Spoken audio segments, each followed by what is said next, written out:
Hello दोस्तों, आजकल आपने बहुत सुना होगा कि रुपये की वैल्यू गिर रही है और उसके सामने डॉलर की वैल्यू बहुत मजबूत हो रही है। लेकिन ये रुपये की वैल्यू क्यों गिर रही है और उसके सामने डॉलर इतना मजबूत क्यों हो रहा है? क्या आपने कभी ये सोचा है? और इससे हमें क्या नुकसान हो सकता है और हमारी इंडियन रुपये को हम डॉलर के सामने मजबूत कैसे कर सकते हैं? ये सभी बातें जानेंगे आज की इस वीडियो में। तो जब हमारा देश आज़ाद हुआ 1947 में, तब $1 बराबर 4 रुपये थे और आज के टाइम पर जब मैं ये वीडियो एडिटिंग कर रहा हूँ तब $1 बराबर 79 रुपीज़ है और रुपीज़ की वैल्यू नीचे गिरती जा रही है। लेकिन सबसे पहले यह जानते हैं कि डॉलर की वैल्यू कौन इतना ज़्यादा बढ़ा रहा है। क्या कोई ऐसा व्यक्ति है जो पूरे दिन रुपीस की वैल्यू कम करता है और थोड़ी देर के बाद उसे बढ़ा देता है? इसका जवाब है नहीं। तो दोस्तों, डॉलर की वैल्यू हम जैसे लोगों की डिमांड होती है ना, वो बढ़ा देती है। अब आप कहोगे हमारी डिमांड कैसे बढ़ा देती है? यानी कि मैं आपको एक एग्जांपल के समझाता हूँ, जरा समझिए। आपके घर के पास एक तेल वाले की दुकान है और आसपास में गांव में शहर में किसी के पास भी तेल की दुकान है ही नहीं, सिर्फ एक ही तेल वाला है जो आपके घर के पास होता है।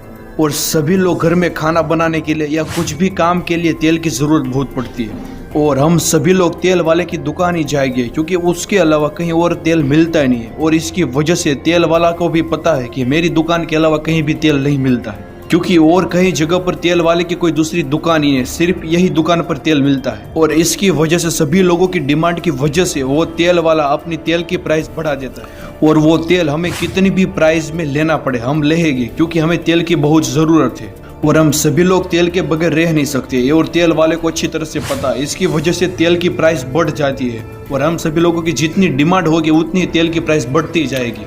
ऐसा ही कुछ अमेरिका की करेंसी डॉलर पे होता है, क्योंकि हम जितना भी बाहर से एक्सपोर्ट करेंगे, यानी हम जितना भी बाहर से कुछ भी चीज़ लाएंगे तो हमें रुपये की जगह हमें डॉलर देना पड़ेगा। और जितना ज़्यादा हम बाहर से चीज़ें लाएंगे और जहाँ से बाहर से हम एक्सपोर्ट करते रहेंगे और हमें उसके बदले डॉलर देना पड़ेगा, जितना हम ऐसा करेंगे उतनी ज़्यादा हमारे रुपये की वैल्यू नीचे गिरती जाएगी और डॉलर की प्राइस आगे बढ़ती जाएगी। और हमारा इंडियन रुपया नीचे गिर रहा है, इसका सबसे बड़ा तो कारण ये यूक्रेन और रशिया का युद्ध हुआ वो था, क्योंकि जब से युद्ध हुआ उससे लगातार रुपये की वैल्यू नीचे गिर रही है और इस युद्ध की वजह से तेल के भाव भी बहुत बढ़ गए और हमारी सरकार या कंपनियां ज्यादातर तेल बाहर से लाती है, जिसकी वजह से हमारे पास कोई दूसरा ऑप्शन ही नहीं है। और जब भी हम तेल या कुछ भी चीज बाहर से लाएंगे तो हमें रुपये की जगह में डॉलर देना पड़ेगा, इसका कोई दूसरा ऑप्शन ही नहीं है। इसकी वजह से डॉलर की वैल्यू आगे बढ़ती जा रही है और रुपये की वैल्यू एकदम डॉलर के सामने नीचे जा रही है। अब आप कहोगे हमें इसकी वजह से हमें क्या नुकसान होगा? तो इसका एकदम सिंपल सा आंसर है, क्योंकि 2019 में $1 के बराबर हमें $1 जब भी लेना हो तो हमें 70 रुपये देने पड़ते थे और आज 2022 में हमें $1 लेने के लिए 80 रुपये देने पड़ेंगे। अगर 2019 में हमें $100 की चीजें बाहर से मंगाई होती तो हमें 7,000 रुपये देने पड़ते थे और आज 2022 के अंदर हम वही सेम चीज बाहर से मंगाएंगे और आज $1 के बराबर 80 रुपया होगा। इसका सीधा सा आंसर है कि हमें 8,000 रुपये देने पड़ेंगे। अब यहाँ पर दोनों का डिफरेंट दे सकते हो, एक में 7,000 रुपये देने पड़ते थे और दूसरी जगह वही सेम चीज के लिए हमें 8,000 रुपये देने पड़ेंगे, जिसकी वजह से महंगाई भी बढ़ेगी क्योंकि बाहर की चीजें लाने में हमें ज्यादा पैसा देना पड़ेगा। और अगर हमें हमारी इंडियन करेंसी को मजबूत बनाना है तो हमें एक चीज तो करनी ही पड़ेगी, वो है एक्सपोर्ट करना बंद करना पड़ेगा। मतलब एक्सपोर्ट इंपोर्ट करना जरूरी है, लेकिन जितना हम कर रहे हैं उनसे हमें बहुत कम करना होगा। अगर हम बाहर की चीजें मंगवाना बंद कर दे और इंडिया में बनाना शुरू कर दे तो काफी तक इंडिया की करेंसी आगे बढ़ सकती है। जो तेल होता है, ऑयल होता है, अगर वो हम इंडिया में बनाना शुरू कर दे तो बाहर से एक्सपोर्ट करने की जरूरत ही नहीं पड़ेगी।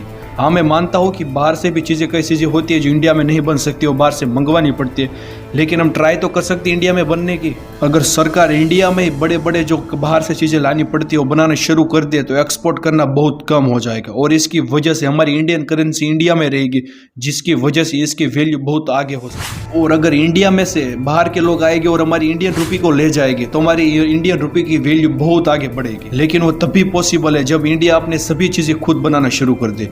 और हाँ, वो बात भी सही है कि वो इतना आसान नहीं है, उसमें भी काफी टाइम लग सकता है। लेकिन आजकल तो किसी का इस पर ध्यान ही नहीं है, क्योंकि आजकल के सभी लोग डॉलर के पीछे पड़े हैं। क्योंकि इंडिया में भी कई ऐसे टैलेंटेड लोग हैं जो इंडिया में पढ़ाई करने के बाद पैसों के लालच में आकर बाहर की कंट्री में चले जाते हैं और वहां जाकर डॉलर कमाते हैं। लेकिन वो भी क्या करे जब इंडिया में जॉब ही नहीं मिलती बहुत। और अंत में तो बस इतना ही कहना चाहता हूँ कि आपको क्या लगता है कि इंडियन रुपये डॉलर को एक दिन पीछे छोड़ेगी या नहीं छोड़ेगी? कमेंट में यार जरूर बताना।